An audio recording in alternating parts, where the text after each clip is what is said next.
The autumn breeze rustled through the ancient oak trees of Willowbrook Cemetery, sending crisp leaves dancing across worn headstones. Dr. Eleanor Chen pulled her jacket tighter as she supervised her small team of researchers.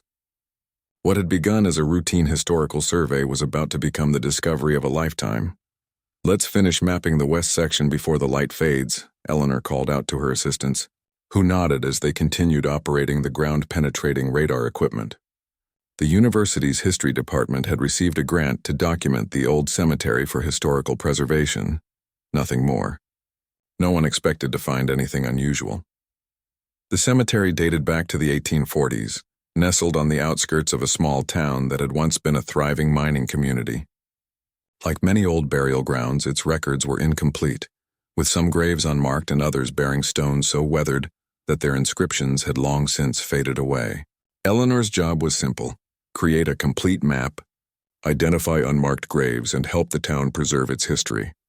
Thomas, the youngest member of the team, was the first to notice something odd on the radar screen. "Dr. Chen, could you take a look at this?" His voice carried a hint of confusion as he stared at the display. Eleanor walked over, her boots crunching on fallen leaves. She squinted at the screen, then frowned. "That's strange." The radar was showing an unusual shape beneath a modest marble headstone, one that didn't match the expected pattern of a coffin or human remains. "What do you think it is?" asked Thomas, adjusting his glasses. "I'm not sure," Eleanor admitted, tucking a strand of dark hair behind her ear. "The density reading is all wrong. It's too uniform." The headstone itself was simple but elegant, weathered marble with the name Elizabeth Porter and the dates 1821-1867 carved into its face. Below was a single line of text, "Keeper of Secrets." "Let's run another scan," Eleanor decided, unwilling to jump to conclusions. Maybe there's something wrong with the equipment. But the second scan showed the same anomaly, a perfectly rectangular object with unusual density readings about 6 feet below the surface. It wasn't a coffin, at least not any kind they'd ever seen before. Eleanor chewed her bottom lip, a habit from her graduate school days. Protocol dictated that they should simply record the anomaly and move on. Their permit didn't allow for excavation, but something about this grave nagged at her scientific curiosity. "I'm going to make a call," she told her team, pulling out her phone. The university's archaeology department might be interested, and they had connections with the town council. 3 days later, after a flurry of emergency permit applications and careful negotiations with the cemetery's trustees, Eleanor found herself standing in the same spot, now surrounded by a much larger team. White tents had been set up around Elizabeth Porter's grave, and proper archaeological excavation equipment replaced their simple survey tools. Professor James Whitfield, head of the archaeology department and Eleanor's former mentor, stood beside her. His weathered face, creased from years of fieldwork under harsh suns, showed the same excitement as when he discovered a Mayan artifact that had made his career 20 years ago. "Whatever's down there," he said quietly, "it's not a typical 19th century burial. The ground hasn't been disturbed since the original interment." Eleanor nodded. "That's what makes it so strange. If it's not human remains in a typical coffin, what did they bury?" The excavation proceeded with painstaking care. Every shovelful of dirt was sifted and documented. Local history enthusiasts gathered at the cemetery gates, held back by yellow caution tape and a couple of patient police officers who had been assigned to keep the site secure. News of the unusual finding had spread quickly through the small town. By afternoon, they had reached the first unexpected discovery. There was no wooden coffin. Instead, they found a layer of flat stones arranged in a careful pattern. "It's a stone chamber," Professor Whitfield remarked, crouching at the edge of the excavation, hand-built from the look of it. Eleanor photographed the stone arrangement from multiple angles. This would have taken considerable effort and expense in the 1860s. Elizabeth Porter must have been more important than her simple headstone suggests. As the team carefully removed the stone slabs, a collective gasp rose from those close enough to see inside the chamber. Instead of human remains, a metal container sat in the cleared space. It was roughly the size and shape of a coffin, but clearly not made of any material common to the 19th century. The surface gleamed with an almost mirror-like finish despite being buried for over 150 years. What in the world?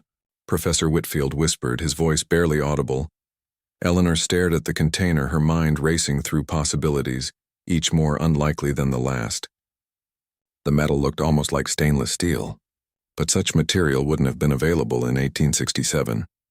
Even more baffling were the intricate patterns etched across its surface, swirling designs interspersed with what appeared to be some form of writing, unlike any alphabet she recognized. "We need to check for radiation or other hazards before we proceed," she said, falling back on safety protocols when her scientific understanding failed to provide answers. The local emergency management team was called in with their equipment.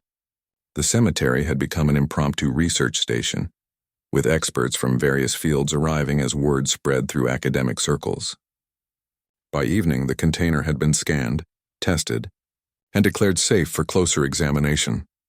"The metal alloy doesn't match anything in our database," reported Dr. Liang from the university's Materials Science Department, "and it's maintaining a constant temperature of exactly 50 degrees Fahrenheit. Regardless of the ambient environment." Eleanor ran her gloved hand over the surface, feeling the strange symbols beneath her fingertips. "Something's humming inside," she noted, pulling her hand back quickly. "Very faint, but it's there."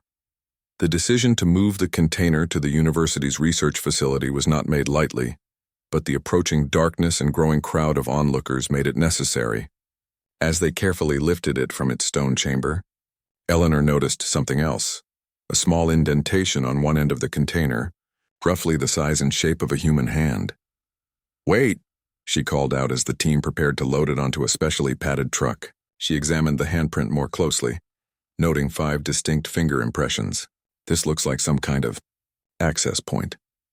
Professor Whitfield joined her, his flashlight illuminating the strange depression. "A lock, perhaps? Or a sensor?" On an impulse that later she couldn't fully explain, Eleanor removed her glove and placed her hand against the impression. For a moment, nothing happened. Then, a soft blue light traced the outline of her hand and a barely audible click came from inside the container. Everyone stepped back instinctively.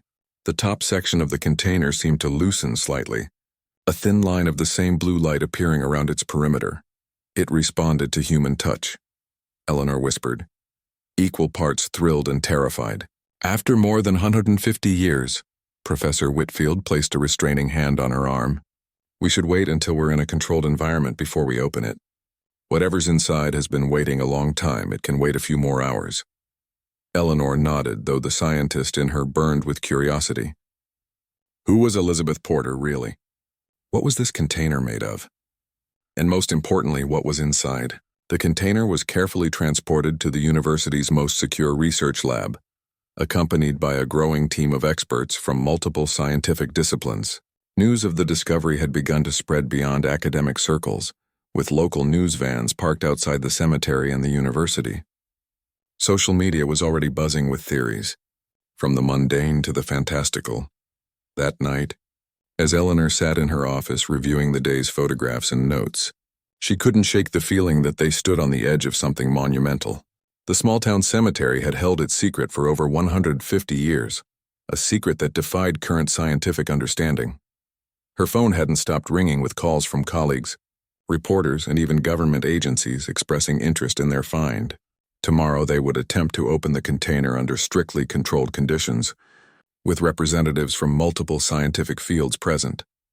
As she finally headed home in the early hours of the morning, the full moon cast long shadows across the campus.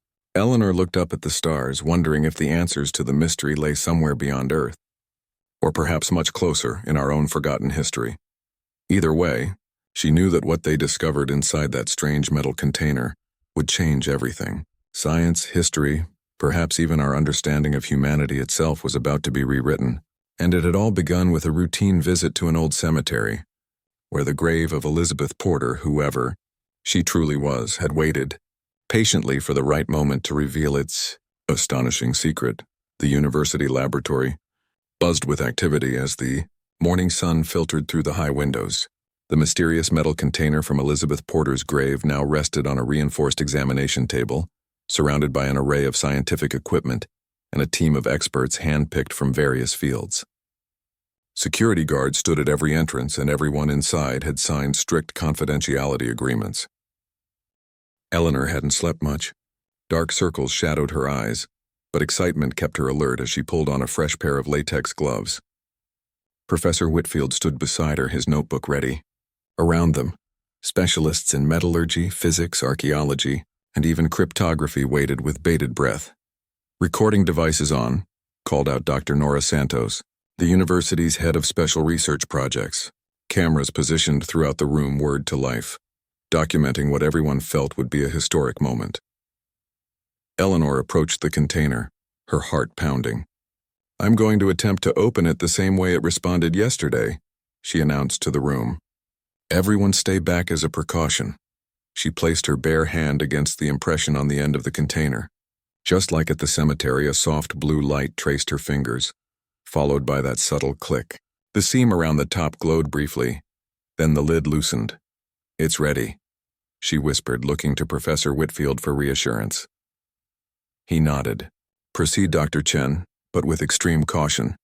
With gloved hands now, Eleanor and the professor carefully lifted the lid. A collective gasp filled the room as the container opened fully, revealing its impossible contents. Inside was not a body, nor any organic remains one would expect from a 19th century burial. Instead, the container held what appeared to be technology, but unlike any they had ever seen. A series of crystal-like structures arranged in geometric patterns filled one half of the space. The other contained what looked like thin metallic sheets covered in the same unknown writing they had seen on the container's exterior. "This isn't possible," breathed Dr. Harvey from the physics department, leaning forward for a better look. "These components, they're not 19th century technology. They're not even 21st century." Eleanor carefully lifted one of the crystal structures. It was lighter than it appeared, and as she moved it, faint light patterns shifted within its transparent body. "It's still active," she realized with shock. "Whatever this is, it's been running for over 150 years without any apparent power source." Professor Whitfield gently unfolded one of the metallic sheets. It expanded to 3 times its original size but remained impossibly thin and flexible. The symbols etched across its surface seemed to shift slightly as they caught the light, almost as if they were moving. "Dr. Chen, look at this," called Diane from the linguistics department. She pointed to a small section at the bottom of the sheet, where the unknown symbols suddenly transitioned into recognizable English letters. Eleanor leaned closer, reading aloud. "When humanity is ready to understand, the key will reveal itself. That's it. The rest returns to the unknown script." The room fell silent as everyone processed this revelation. Something from 1867 had contained not just advanced technology, but a message suggesting it was waiting for a specific moment in human development. "We need to document everything meticulously," Professor Whitfield decided, breaking the stunned silence. "And we need to bring in more experts." Over the next 48 hours, the laboratory transformed into a hive of round-the-clock research. Sleep-deprived scientists huddled over various components from the container, running tests and debating theories. The university president had been briefed, followed by discreet calls to several government research agencies. Eleanor found herself in the center of a growing storm of scientific excitement and confusion. She had barely left the lab, catching brief naps on a cot in the corner when exhaustion threatened to overwhelm her. She was examining one of the crystal structures under a specialized microscope when Thomas, the young researcher from her original cemetery team, rushed into the lab waving a tablet. "Dr. Chen, we found something about Elizabeth Porter." His voice cracked with excitement. Eleanor looked up, blinking tired eyes. "What did you find?" "I've been digging through digitized newspapers from the 1860s, he explained, pulling up images on his tablet. Elizabeth Porter was not who her simple headstone suggested. She was a scientist, or what passed for one in those days.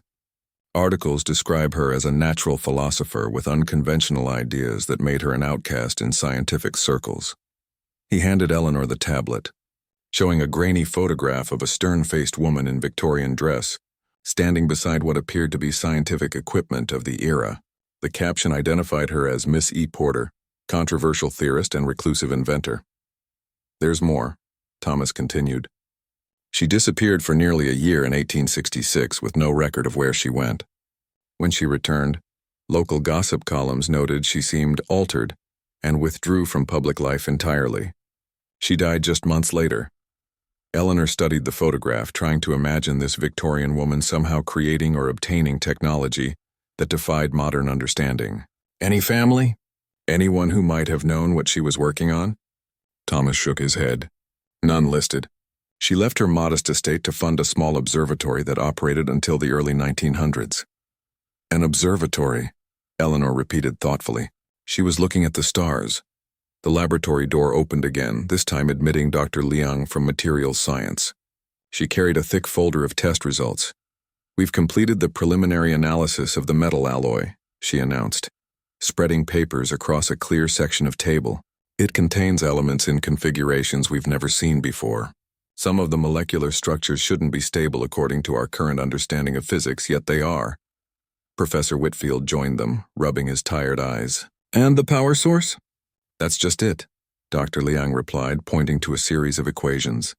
It seems to be drawing energy from background radiation, cosmic rays, natural radioactivity, even light. It's incredibly efficient, converting nearly 100% of ambient energy into usable power.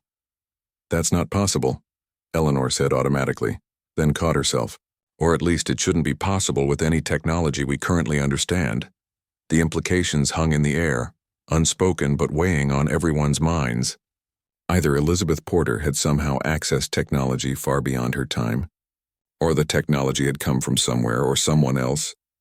As evening fell, the team gathered for their first comprehensive briefing. Each specialist reported their findings, building a picture that grew more baffling with each new detail. The crystal structures appeared to be some kind of information storage system, but orders of magnitude more complex than current quantum computing. The metal sheets contained what linguistic experts now believed was a mathematical language rather than an alphabet, possibly designed to be universal rather than tied to any human culture. We're dealing with something that challenges our fundamental understanding of human history, Professor Whitfield summarized, his voice grave. Either human civilization achieved technological heights in the past that we've completely lost record of, or we're not alone, finished Eleanor quietly. The room fell silent again, the enormity of either possibility sinking in. A soft chime from one of the monitoring devices broke the silence. Dr. Harvey rushed to check it, then called out with urgency in his voice, "Something's happening with the crystals." Everyone crowded around as the crystal structures began to glow more intensely. Patterns of light flowed between them, forming connections that hadn't been visible before. It's responding to something, Eleanor realized. She checked the instruments. Background radiation levels are normal. Nothing in the environment has changed. Dr. Harvey pointed to the data readings. Not the environment, it's responding to us, to our tests. Every scan we've run, every analysis, it's been collecting data on our technological capabilities. As if to confirm his theory, the light patterns suddenly converged, projecting a holographic display above the container. Three-dimensional symbols similar to those on the metal sheets rotated slowly in the air. It's waiting for input, suggested Diane from linguistics, like a computer prompt. Eleanor stared at the floating symbols, her mind racing through possibilities. On instinct, she reached toward the hologram and touched one of the rotating symbols. It flashed brightly at her touch. Then the entire projection rearranged itself, forming new patterns. More symbols appeared, followed by simple diagrams that seemed to be instructing them to arrange the crystal structures in a specific configuration. It's teaching us how to communicate with it, Eleanor whispered in awe. For the next hour, the team carefully followed the holographic instructions, rearranging the crystal components according to the diagrams. As they placed the final piece, the entire system pulsed with blue light, and a new hologram appeared. This time a perfect three-dimensional map of the night sky. Those aren't current star positions, noted an astronomy professor who had joined the team that morning. This stellar configuration, according to our models, this is what the sky would have looked like approximately 12,000 years ago. Eleanor felt a chill run down her spine as she stared at the ancient star map. Whatever Elizabeth Porter had discovered in the 1860s, or whatever had discovered her, it connected to something far older than Victorian England. Something that predated recorded history itself. We need to keep this contained for now, Professor Whitfield said quietly, looking around at his exhausted colleagues. Until we understand what we're dealing with, the wider public isn't ready for this. But as Eleanor watched the star map rotate slowly above the ancient yet impossibly advanced device, she wondered if any of them were truly ready for what they were about to discover. News travels fast in a digital world. Despite the team's best efforts to keep their discovery confidential, whispers of something extraordinary found in an old cemetery began spreading through academic circles, then to science blogs, and finally to mainstream media. By the end of the week, the university's phone lines were jammed with calls from reporters, government officials, and curious members of the public. Eleanor stood by the laboratory window, watching as another television news van pulled into the parking lot. "So much for keeping this contained," she sighed, turning back to Professor Whitfield. The professor looked up from the holographic star map they'd been studying. Dark circles under his eyes testified to the little sleep anyone on the team had gotten over the past 5 days. "It was inevitable," he replied. "Something this big? Secrets have short lifespans these days." The university president had scheduled a press conference for that afternoon, hoping to control the narrative before wild speculation took over completely. Eleanor had been asked to speak as the lead researcher, a prospect that filled her with dread. How could she explain something they barely understood themselves? Dr. Harvey entered the lab, carrying a stack of printouts. "We've finished analyzing the energy signature," he announced, spreading the papers across the table. "It's definitely drawing power from background radiation, but there's something else too." He pointed to a series of wavelength graphs. "It's also harvesting quantum fluctuations, essentially drawing energy from the fabric of space-time itself." "That's theoretically possible," said Professor Whitfield, studying the graphs, "but we're decades, maybe centuries away from that technology." "Yet here it is," Eleanor replied. "Buried in 1867. The door opened again as Thomas rushed in, clutching his tablet. The young researcher had been digging through historical archives nonstop, trying to uncover more about Elizabeth Porter. "I found something," he announced breathlessly. Elizabeth Porter's observatory records. They were donated to the State Historical Society in 1912 and digitized last year. He placed the tablet on the table, displaying scanned pages of handwritten notes. "Most of it is standard astronomical observations for the time," he explained, "but buried in the margins are these." He zoomed in on tiny symbols sketched alongside the regular notes, symbols identical to those on the metal sheets from the container. Eleanor felt a chill run through her. She was transcribing this language, or trying to. "And look at this." Thomas swiped to another page. This one showed a rough sketch of what appeared to be the night sky, with certain stars circled and connected by lines.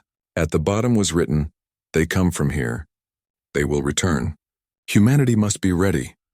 The room fell silent as everyone processed this revelation. Elizabeth Porter hadn't just stumbled upon advanced technology, she had apparently made contact with its creators. "The press conference is in 2 hours, Professor Whitfield said finally. "We need to decide what we're going to tell people." The university auditorium was packed beyond capacity. Journalists from every major news outlet jostled for position. Cameras flashed continuously, and the murmur of voices created a constant background hum. Eleanor stood backstage, smoothing her jacket nervously as the university president addressed the crowd. "And while we understand the public's fascination with this discovery, we ask that you respect the scientific process and give our researchers the time they need to properly analyze and understand what we've found," the president was saying. "Now, I'd like to introduce Dr. Eleanor Chen, the archaeologist who made the initial discovery." Eleanor walked to the podium, blinking under the bright lights. Hundreds of eyes watched her every move, and dozens of cameras broadcast her image worldwide. "Thank you all for coming," she began, her voice steadier than she felt. "Last week, while conducting a routine historical survey of Willowbrook Cemetery, my team discovered an unusual object buried in a grave dating back to 1867. She paused, choosing her next words carefully. "The object appears to be a technological device of unknown origin. It contains components that operate on principles we don't yet fully understand." A reporter immediately called out, "Are you saying it's alien technology?" Eleanor gripped the podium. "We're not making any definitive claims at this point. What we can say is that the technology is unlike anything from the 19th century, and in many ways beyond our current capabilities as well." "Who was buried in the grave?" another reporter asked. "The grave marker belonged to a woman named Elizabeth Porter, who historical records show was an amateur astronomer and natural philosopher, what we would now call a scientist. We're still researching her life and how she might have come to possess this object. The questions came rapid fire after that. Eleanor answered as honestly as she could without fueling wild speculation, emphasizing the need for careful scientific study before drawing conclusions. But as the press conference continued, she could see the headlines already forming. Alien technology found in old grave, or time travelers buried modern tech in 1867. Back in the lab that evening, the team gathered around a live news broadcast. Their discovery was now the lead story on every channel, with experts and non-experts alike offering theories ranging from plausible to absurd. "It's out of our hands now," Professor Whitfield said, muting the television. "We need to focus on the science, not the circus." But the circus was coming to them whether they wanted it or not. By morning, government officials from multiple agencies had arrived, requesting cooperation in their investigation of the artifact. The university, eager to maintain control of their discovery, pushed back with their own team of lawyers. Meanwhile, crowds of curious onlookers and amateur UFO enthusiasts gathered outside the research building, some holding signs that read, "The truth is here and contact has been made." Inside the increasingly crowded laboratory, Eleanor and her core team continued their work, trying to ignore the chaos swirling around them. Dr. Liang had made progress understanding the crystalline structures, which appeared to function as both memory, storage and processing units, a form of biological computing far more advanced than current technology. "It's like comparing stone tablets to quantum computers," she explained, pointing to microscope images of the crystal's interior structure. "The information density is beyond anything we've achieved." Dr. Harvey had another breakthrough that afternoon. By following the instructions they'd decoded from the holographic interface, he managed to activate what appeared to be a message system within the device. New symbols flowed across the holographic display, gradually resolving into recognizable patterns. "It's learning our language," Diane from linguistics realized. "It's analyzing our communications and adapting its output to match."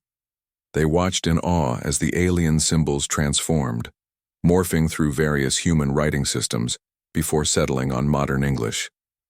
Words began to form in glowing blue light above the device. "Greetings. Criteria met. Phase 1. Activation complete." "It's talking to us," Thomas whispered, his eyes wide. Eleanor stepped forward. "Can you understand us?" she asked aloud. The holographic text shifted. "Affirmative. Audio processing functional. Please identify primary communicator." Professor Whitfield nodded to Eleanor. This was her discovery after all. "I am Dr. Eleanor Chen," she said, feeling slightly foolish talking to a floating hologram. "I found your device in a grave belonging to Elizabeth Porter." Elizabeth Porter. Designated custodian. First contact cycle. Eleanor Chen, designated custodian. Second contact cycle. Confirmation required. Eleanor glanced at her colleagues, who nodded encouragingly. "I confirm," she replied uncertainly. The hologram pulsed brightly, then expanded to fill the center of the room. The star map reappeared, but now with a particular system highlighted, a binary star with several orbiting planets. "Origin point," the text indicated. "Distance, 94.6 light years. Cycle time, 158 Earth years." Eleanor's heart raced as the implications became clear. This wasn't just advanced technology. This was confirmed contact with a non-human intelligence. An intelligence that had apparently visited Earth before, made contact with Elizabeth Porter in the 1860s, and had timed its next communication to occur now, in their lifetime. "Why did you contact us?" Professor Whitfield asked, stepping beside Eleanor. "Monitoring progress, evaluation ongoing, technological threshold achieved. Biological compatibility confirmed." Dr. Harvey frowned. "Biological compatibility? What does that mean?" Before the device could answer, a commotion erupted outside the laboratory doors. Raised voices argued about access and authority. Moments later, the doors swung open to reveal a group of stern-faced men and women in dark suits, flanked by uniformed military personnel. "I'm Director Wilson from the National Science Security Division," announced a gray-haired woman at the front of the group. "By executive order, we're assuming control of this research effective immediately." All your data and findings are now classified at the highest level of national security. Eleanor stepped protectively toward the device. This is an academic investigation with global implications. It shouldn't be controlled by any single government. Director Wilson's expression remained impassive. Dr. Chen, I understand your position, but this is no longer just a scientific curiosity. If what we're hearing is true, this represents the first confirmed contact with an extraterrestrial intelligence. The potential security implications cannot be overstated. As government agents began setting up their own equipment around the lab, the holographic display flickered and changed again. Warning: interference detected. Security protocols engaged. Initiating dispersal of secondary data packets. The crystal structures suddenly pulsed with intense light, sending beams upward through the ceiling as if they were completely insubstantial. The beams continued into the sky, visible even in daylight. "What's happening?" demanded Director Wilson. Eleanor stared at the device in amazement. "I think it's ensuring the message can't be controlled or suppressed. It's sending the information elsewhere." Outside, people pointed up at the strange beams of light shooting skyward from the university building. Camera phones captured the moment. From every angle as the news spread across social media in real time, the world's first confirmed contact with an extraterrestrial intelligence was being broadcast. Live and no government on Earth could stop it. The world changed overnight. As dawn broke the next morning, news feeds across the globe carried the same headline: "Confirmed, alien contact made." Social media exploded with videos of the light beams that had shot into the sky from the university lab. Religious leaders called emergency meetings. Stock markets fluctuated wildly. World leaders issued cautious statements urging calm and patience. Eleanor hadn't left the laboratory. None of them had. Government officials had established a security perimeter around the building, but they hadn't dared to remove the device after witnessing its ability to broadcast independently.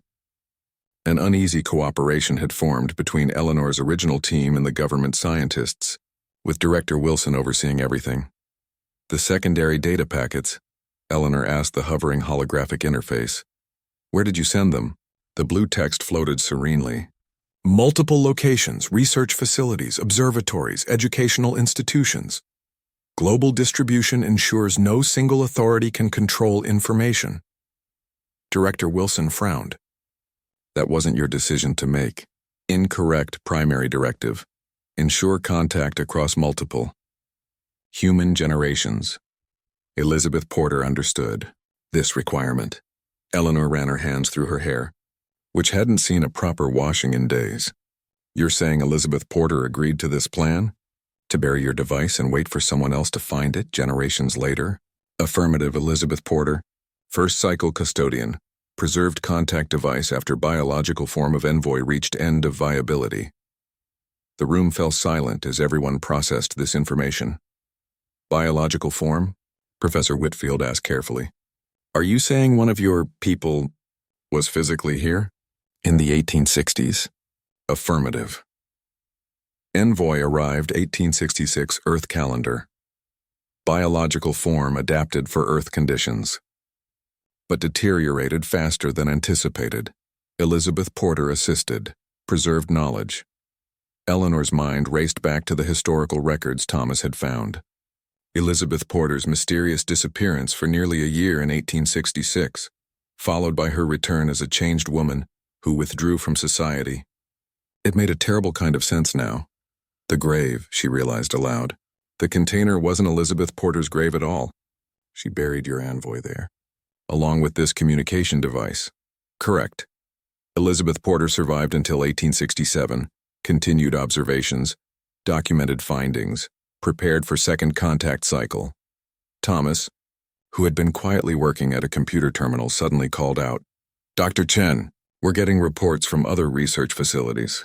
The secondary data packets, they're receiving them too." Screens around the laboratory lit up with incoming video calls from scientific institutions across the globe. A physicist in Tokyo, an astronomer in Chile, a biologist in Kenya, all reporting the same phenomenon. Crystal structures, identical to the ones from Elizabeth Porter's grave, had materialized in their facilities, each projecting the same holographic interface. You've created copies of yourself, Eleanor said to the device.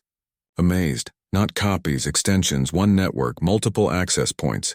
Director Wilson stepped forward, her face tense. Why, what's your purpose here? Are you planning some kind of invasion? The holographic text seemed to pulse slightly as if considering the question. Negative. Invasion inefficient. Purpose. Assessment and preparation. Preparation for what? Eleanor asked. Instead of text, the hologram shifted to show a series of images. A star system with a dying sun, massive ships traveling through space, and what appeared to be terraforming processes on uninhabited planets. Our star system. Approaching end of habitability. Relocation necessary. Earth. One potential candidate among many. The implications hit Eleanor like a physical blow. You're looking for a new home. Affirmative, but not immediate. Current projection. 2,400 Earth years until critical necessity. Professor Whitfield leaned forward. And humanity? What happens to us in this plan? The hologram shifted again, showing human and alien figures standing together on what appeared to be a terraformed Mars, then scenes of joint settlements on distant moons and planets, coexistence. Preferred, biological compatibility possible, cultural integration, required mutual benefit optimal. Eleanor exchanged glances with her colleagues. This wasn't an invasion force, but rather an advance team planning for a migration that wouldn't happen for thousands of years. They were playing the long game, making contact across human generations, slowly preparing humanity for eventual coexistence. Why contact us now? Asked Dr. Harvey. Why not wait until closer to when you'd actually need to relocate? Evolutionary and technological alignment window identified. Humanity. Approaching crucial development phase. Intervention necessary to prevent self-termination. The hologram displayed Earth with various danger indicators. Climate disasters, nuclear proliferation, resource depletion, artificial intelligence risks. You think we're going to destroy ourselves? Eleanor realized. Probability, 73.8%. Without intervention, shared knowledge can alter trajectory. Over the next few hours, the laboratory became the center of a global scientific summit. Video feeds connected researchers from every continent. As the alien device began sharing information, starting with sustainable energy technology that could replace fossil fuels within a decade, Director Wilson pulled Eleanor aside during a brief lull in the activities. The government official's stern demeanor had softened somewhat. I'm authorizing an international oversight committee, she said quietly. Your team will remain at the center of research efforts, but this is bigger than any one country now. Eleanor nodded, too exhausted to argue. As long as the knowledge is shared freely, that seems to be what they want anyway. They've been watching us for a long time, Director Wilson mused, looking at the hovering hologram. Planning this moment for generations. Since the 1860s at least, Eleanor agreed. Maybe longer. By evening, the first international delegations began arriving at the university. The parking lot had been converted into a landing zone for helicopters bringing officials and scientists from around the world. News crews maintained a constant vigil outside the security perimeter, broadcasting updates as they became available. Inside the lab, Eleanor finally took a moment to step away from the device. She found a quiet corner and sank into a chair, rubbing her temples. Professor Whitfield joined her, offering a cup of coffee. How are you holding up? He asked gently. I'm still trying to process it all, she admitted. A week ago, I was mapping old graves for a historical preservation project. Now I'm, what? First contact coordinator? Alien ambassador? The professor smiled wearily. Elizabeth Porter must have felt the same way. An amateur astronomer suddenly thrust into a role that would shape humanity's future. Eleanor thought about the Victorian woman who had kept this secret for her entire life, who had buried an alien visitor and preserved their technology for future generations to find. What must those final months of her life been like, carrying such knowledge alone? I wonder if she knew we'd find it, Eleanor said softly. If she died believing someone would continue what she started, she must have had faith in humanity's curiosity, the professor replied. The same curiosity that led you to investigate that strange reading on your radar. Across the room, Thomas approached with his tablet. Dr. Chen, I found something else in Elizabeth Porter's papers. He showed her a weathered page with a handwritten note at the bottom. To whoever finds this after I am gone, you were chosen because you questioned what others would ignore. Trust in the stars. They have been watching us far longer than we have watched them. The future of two worlds now rests in your hands. You are not alone in this journey. Others will find their own messengers just as I found mine. Eleanor felt a chill run through her as she read Elizabeth Porter's words, written over 150 years ago, yet speaking directly to her across time. A commotion at the lab entrance drew their attention. A group of researchers had arrived from the National Observatory, bringing news that telescope arrays worldwide were detecting signals from the binary star system shown in the hologram, 94.6 light-years away. They're acknowledging the contact, an astronomer explained excitedly. The homeworld is responding to the activation of these devices. Eleanor returned to the holographic interface, which now displayed a countdown timer, 72, 14, 23, and decreasing by the second. What happens when the countdown ends? She asked. Phase 2 begins. Direct communication established. Knowledge transfer accelerates. Dr. Harvey looked up from his instruments. The energy signature is changing. It's building towards something. Director Wilson immediately went on alert. Is this dangerous? Should we evacuate? Negative. Preparation only. Energy gathering for transmission window. Eleanor watched the countdown continue its steady decrease. In 3 days, humanity would establish direct contact with an alien civilization that had been watching and waiting for generations. The world outside was already transforming. News reports showed people gathering in public spaces, some in celebration, others in prayer, all united in the recognition that everything had changed. She thought again of Elizabeth Porter, who had carried this burden alone. At least Eleanor had a team, had worldwide support and recognition. The Victorian woman had died with her remarkable secret, trusting that someday, someone would follow the path she had begun. As the sun set outside, casting long shadows through the laboratory windows, Eleanor made a decision.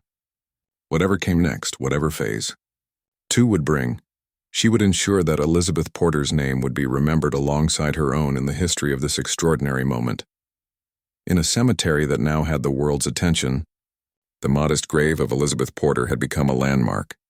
Someone had placed fresh flowers on the weathered stone, a tribute to the woman who had been humanity's first alien ambassador and who had passed that torch across time to a team of scientists who went looking for history and found the future instead. The next 3 days passed in a blur of activity.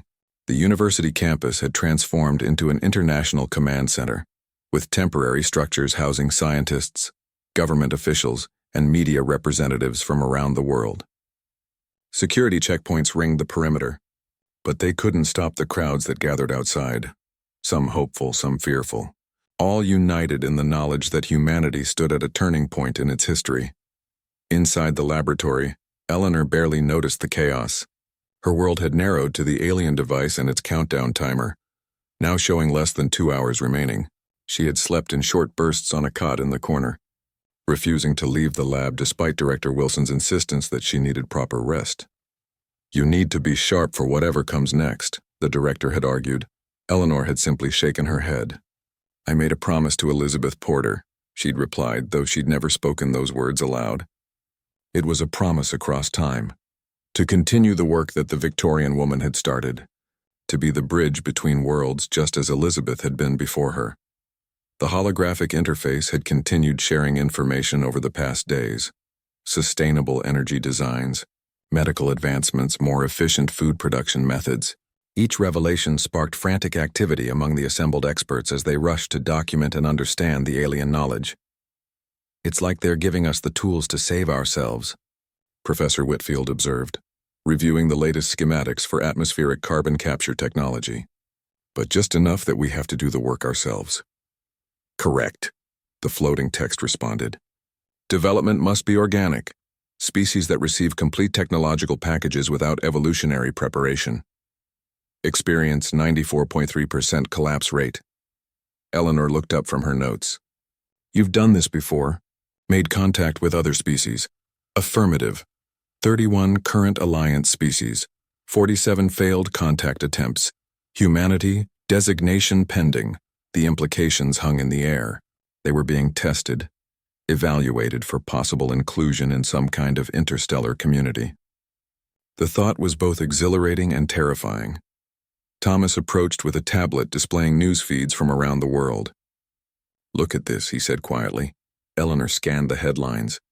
Global conflicts had paused as former enemies found common ground in facing this new reality. Climate accords that had stalled for decades were suddenly being fast-tracked. Religious leaders of different faiths were calling for unity and open-mindedness. "It's bringing us together," she realized. "Just the knowledge that we're not alone is changing how we see ourselves." Anticipated response. The holographic text stated, "Species-wide perspective shift. Primary objective of contact protocol," Dr. Harvey called out from his monitoring station. "Energy levels are climbing again. Something's happening." All eyes turned to the countdown timer as it approached 0. The crystal structures pulsed with increasing brightness, the light patterns flowing between them accelerating. The holographic display expanded, filling the center of the laboratory with swirling patterns of light. 1 minute remaining, Professor Whitfield announced unnecessarily. Everyone could see the timer. Eleanor stepped forward, drawn by some instinct she couldn't name. The holographic interface flashed a new message. Primary custodian proximity, requested for transmission initialization. She glanced at Director Wilson, who nodded tensely. Whatever was about to happen, they had prepared as best they could. "I'm here," Eleanor said, standing before the device. The countdown reached 0. For a moment, nothing seemed to happen. Then the crystal structures emitted a burst of light so intense that everyone shielded their eyes. When they looked again, the holographic display had transformed. Where there had been only text and simple images before, now a three-dimensional figure stood in the center of the room, a being unlike anything Eleanor had ever seen. Roughly humanoid in shape, but with proportions that seemed slightly wrong to human eyes. Its skin appeared translucent, with swirling patterns of light visible beneath the surface. Large, multifaceted eyes dominated a face with minimal features. When it moved, the motion was fluid, almost like watching something underwater. "Greetings, Dr. Eleanor Chen," the figure said, its voice resonating from the device rather than the hologram itself. The English was perfect but oddly accented, as if the speaker had learned the language from books rather than conversation. "I am the envoy of the Stellar Communion. Elizabeth Porter knew me as Lumina." Eleanor struggled to find her voice. This wasn't just an artificial interface, this was a real being, communicating across 94 light-years of space in real time. "How is this possible?" she finally managed. The figure made a gesture that might have been the equivalent of a smile. "What you call quantum entanglement is merely the surface of communication technologies. Your physicists have the right foundation, but have yet to build upon it." Director Wilson stepped forward. "Are you the same individual who met Elizabeth Porter?" "In essence, yes. In physical form, no. I am the descendant of the envoy who visited Earth in year 1866. Our consciousness transfers through generations. I contain the memories of my predecessor who knew Elizabeth Porter directly." Eleanor thought of the grave in the cemetery, now surrounded by pilgrims and the curious. "The envoy died here. That's what's buried in Elizabeth Porter's grave." "Yes. The biological form was experimental, designed to survive Earth conditions. It proved less durable than anticipated. Elizabeth Porter cared for my predecessor in their final cycles and promised to preserve the communication device for future contact." Professor Whitfield cleared his throat. "You mentioned a stellar communion. Is that your civilization?" "The communion is an alliance of species across 28 star systems. We seek others who might join us eventually. Humanity has potential, though your development path has been concerning in certain aspects." A murmur ran through the assembled scientists and officials. Humanity was being evaluated and apparently not receiving top marks. "The technology you've shared," Eleanor said. "Is this part of the evaluation?" Lumina's holographic form rippled slightly. "We offer tools, not solutions. How you use them reveals your readiness." Elizabeth Porter understood this principle. When given knowledge beyond her time, she chose to protect it rather than exploit it for personal gain. She recognized her role in a longer journey. Thomas, who had been unusually quiet, suddenly spoke up. "The other contact points around the world, are they also communicating with?" Envoys like you? Yes. Different representatives of the communion are engaging with different Earth cultures simultaneously. Unity and diversity is a foundational principle of the communion.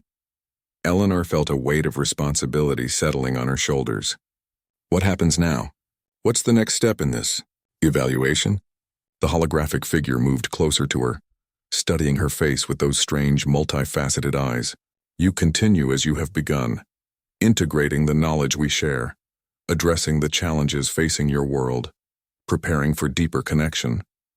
The full evaluation period is measured in your decades, not days. Decades? Director Wilson looked dismayed. You expect us to wait that long for full contact? Your species measures time by single lifespans. The communion thinks in terms of evolutionary progress. What is one generation in the development of a species? Lumina turned back to Eleanor. Elizabeth Porter never saw the fruits of her actions. She acted for generations yet unborn, as the custodians before her did. A chill ran through Eleanor as the implications became clear.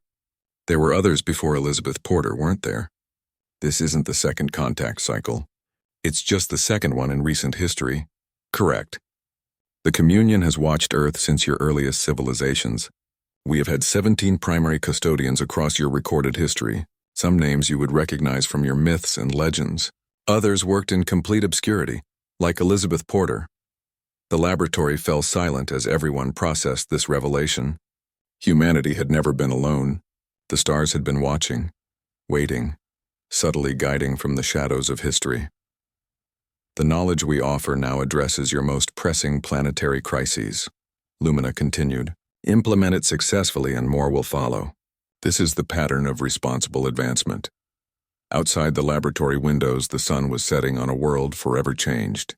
News helicopters circled overhead, their distant drumming a reminder of the billions of people waiting to hear what was happening inside this room. Will you stay? Eleanor asked. This communication, will it remain open? The connection will remain active but dormant between scheduled transmissions. I will return at intervals to assess progress and provide guidance. The crystal matrices will continue to provide information appropriate to your development stage. Director Wilson stepped forward again. And if we fail? If we don't meet your standards? Lumina's form flickered slightly. Then humanity continues alone until you either overcome your challenges or succumb to them. The communion does not interfere directly. We can only offer knowledge and perspective. As the holographic figure began to fade, Eleanor felt a sudden panic. There were thousands more questions to ask, countless mysteries still unsolved. Wait, she called out. Elizabeth Porter. Did she know what would happen? Did she know it would be now, in our lifetime? The fading figure paused. She knew the timing depended on humanity's development pace. Before her death, she left something for the next custodian. The University Archives, Southern Wing, Section 12B, Box 37. She believed it would be found when needed. With those final words, the holographic envoy disappeared, leaving only the softly glowing crystal structures and the basic interface they had first encountered. The room erupted in voices as everyone began talking at once, processing what they had witnessed. Eleanor slipped away from the chaos, motioning for Thomas to follow.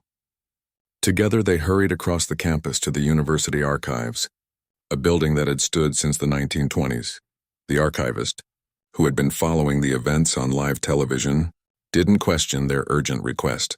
In Section 12B, Box 37, they found an envelope yellowed with age. Inside was a letter, the handwriting faded but still legible, and a small key.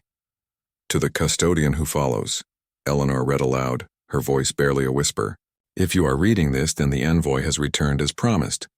The burden I carried now passes to you. You were chosen because you question, because you seek truth even in places others fear to look. The key enclosed opens a chest buried beneath the floorboards of my observatory, now likely your university's astronomy building. There you will find my complete journals and the original star charts that led to first contact. May they guide you as they guided me. The letter was signed simply Elizabeth Porter, first custodian of the modern age. Eleanor held the key tightly in her palm, feeling a connection across time to the woman who had carried this knowledge alone. Unlike Elizabeth, Eleanor had the world standing with her, watching and waiting to see what would come from humanity's first official contact with the stars. As she and Thomas rushed toward the old astronomy building, now used mainly for storage, the weight of history pressed upon her. Behind them, Scientists from around the world were already beginning to implement the knowledge the envoy had shared. Ahead, unknown, lay humanity's path to the stars, a path that had been quietly prepared for generations by custodians like Elizabeth Porter, and now, like Eleanor Chen, the journey of a species toward its cosmic destiny had taken another step forward, all because of a routine visit to an old cemetery and the curiosity of those who questioned what they found there.